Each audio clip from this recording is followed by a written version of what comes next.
Did you know an entire city burned without fire? In 1962, a coal mine under the town of Centralia, Pennsylvania, caught fire. The flames spread underground, and the whole city slowly became poisonous. Roads began to crack open, and homes filled with toxic gas. Families were forced to leave, abandoning the entire town forever. The hidden fire is still burning 63 years later, and scientists say it could burn for 250 more years. Today, Centralia is a real-life ghost town. 3 men escaped the world's most secure prison and vanished forever. In 1962, Alcatraz was known as the escape-proof prison, surrounded by freezing waters, deadly currents, and constant guards. But 3 inmates, Frank Morris and the Anglin brothers, were smarter than anyone realized. They spent months digging tiny holes behind their cells using spoons, broken tools, and even a drill made from a vacuum cleaner motor. To fool the night guards, they crafted fake heads using soap, toothpaste, paint, and real hair taken from the prison barber shop. On June 11, 1962, their plan began. They slipped out through the holes, climbed the utility shafts, and crawled onto the roof. Using 50 stolen raincoats, they stitched together a homemade raft. Then, they paddled into the freezing black waters. By morning, the men were gone. The cells were silent, and Alcatraz guards panicked. A breakout had finally happened. The FBI searched for years. No bodies were found. No clues. No raft. Nothing. To this day, no one knows if they drowned or escaped the impossible. An entire colony disappeared and left behind just one mysterious word.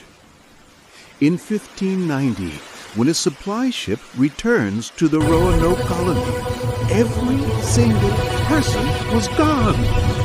Homes were empty, tools were left behind, but not a single body was found.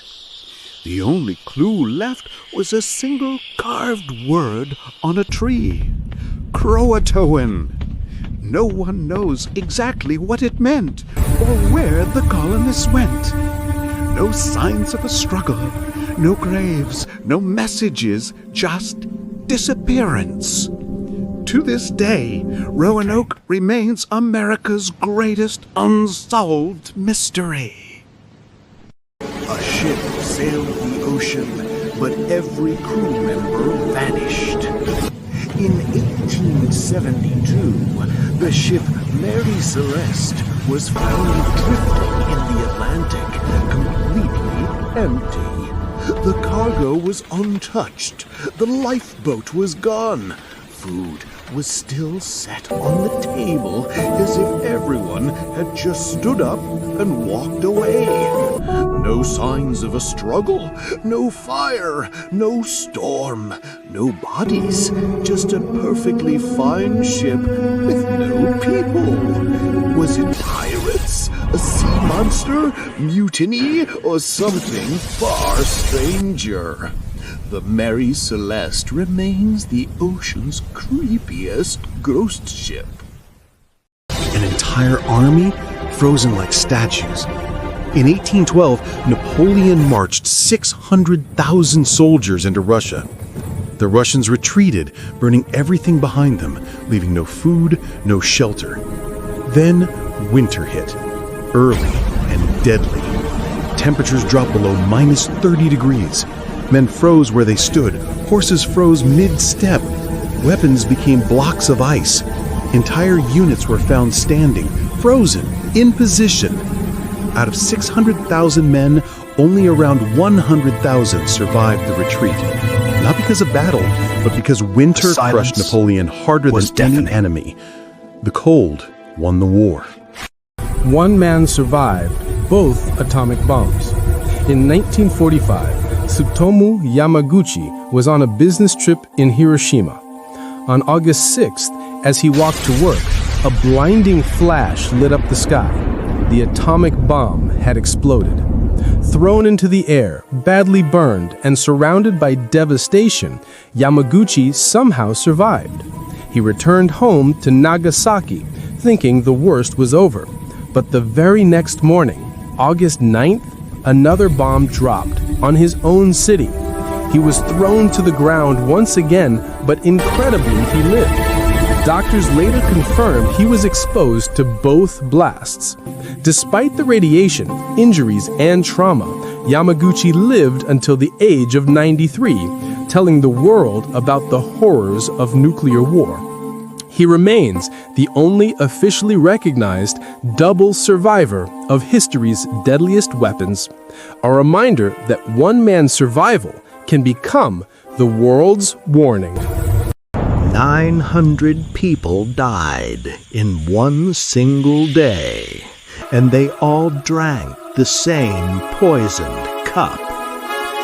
In 1978, cult leader Jim Jones built the remote jungle settlement in Guyana called Jonestown. He promised the perfect society, but it became a trap. Inside Jonestown, no one was allowed to leave. Jones controlled food, sleep, and even thoughts. People lived in fear, but had nowhere else to go. On November 18th, Jones gave the command, everyone must drink a cyanide-laced fruit juice. Adults first, then children. Over 900 people died that day. Most collapsed within minutes. It was the largest mass death of American civilians before 9/11. Jonestown is a tragic reminder that blind trust can be deadly. A town once danced until people died. In 1518, in Strasbourg, a woman began dancing, and she couldn't stop. Within days, hundreds joined her, unable to control themselves. People danced for hours, days, even weeks, some collapsing from exhaustion and heart attacks. Historians still don't know why it happened. Was it mass hysteria, a strange disease, or something supernatural? The dancing plague remains one of history's weirdest mysteries. This man accidentally photographed his killer. In 1980, photographer Robert Landsberg was documenting Mount St. Helens just moments before it erupted. When the volcano exploded, he realized he couldn't outrun the blast. So he kept taking photos until the ash cloud was almost on top of him.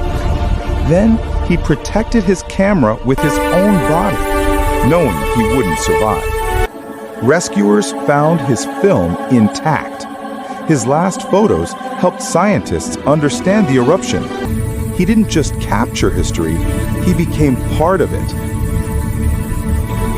Across towns in New Mexico, the UK, and Canada, a strange buzzing sound has been haunting people. They call it the hum.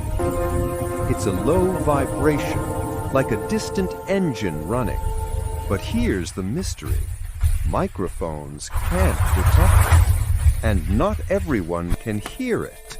Some hear it only at night. Some say it causes headaches, panic, or sleeplessness. Scientists have checked factories, power lines, volcanic activity, even military signals, but nothing matches the hum. The strangest part, the sound moves. It appears in one city and then suddenly disappears for years. No source, no proof, no answer. To this day, the hum remains one of Earth's most unsettling mysteries. So tell me, if it came to your city, would you hear it?